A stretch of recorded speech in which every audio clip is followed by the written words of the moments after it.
एक धूर्त अघोरी हर रोज एक सुंदर कन्या के साथ सहवास करता था। दरअसल उस अघोरी ने उस बला की खूबसूरत कन्या को अपना बंदी बना रखा था। उस धूर्त अघोरी के पास जल के दो कलश थे, जिनमें जादुई जल भरा था। अघोरी जब बाएं कलश से कुछ बूंदें उस कन्या पर छिड़कता तो वह एक बकरी बन जाती, और जब वह दाएं कलश से कुछ छींटें बकरी रूपी कन्या पर डालता तो वह वापस अपना असली रूप पा लेती। ये सिलसिला बहुत वर्षों से चल रहा था।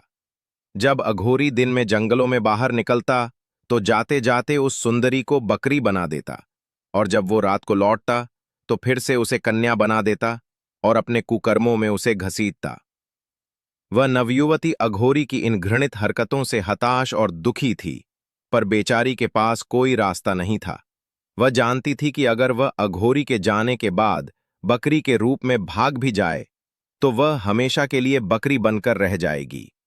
कम से कम रात को उसे अपना असली रूप तो मिल जाता है। यही सोचकर वो भागने का इरादा त्याग देती। समय बीतता गया।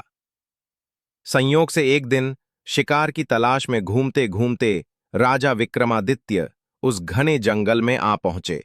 प्यास से बेहाल राजा ने अपने घोड़े से उतरकर पानी पीने के लिए एक कुएं की ओर रुख किया, जो अघोरी की कुटिया के सामने था। तभी उनकी नजर एक पेड़ की डाल पर बंधी बकरी पर पड़ी। शुरू में उन्होंने उसे एक साधारण बकरी समझा, पर जैसे ही राजा की नजर उस पर गई, बकरी ने जोर जोर से उछलना कूदना शुरू कर दिया। राजा ने उसकी हरकतें गौर से देखीं तो उन्हें लगा जैसे वह कुछ कहना चाहती हो। राजा को अजीब लगा, ये कोई सामान्य बकरी नहीं हो सकती। उन्होंने सारा रहस्य जानने के लिए एक रात वहीं रुकने का निश्चय किया।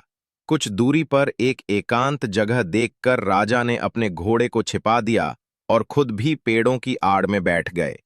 उन्होंने अपनी नजरें कुटिया पर गड़ा लीं। शाम ढलने लगी। तभी दूर से एक काला, रौबीला अघोरी कुटिया की ओर आता दिखा। वह सीधा कुटिया के पास पहुंचा और बकरी की ओर इशारा किया। बकरी तुरंत उसके पास दौड़ी चली आई। अघोरी ने दाएं तरफ रखे कलश से पानी के छींटे बकरी पर मारे। अगले ही क्षण वो बकरी एक अपूर्व सुंदर कन्या में बदल गई, मानो स्वर्ग की अप्सरा।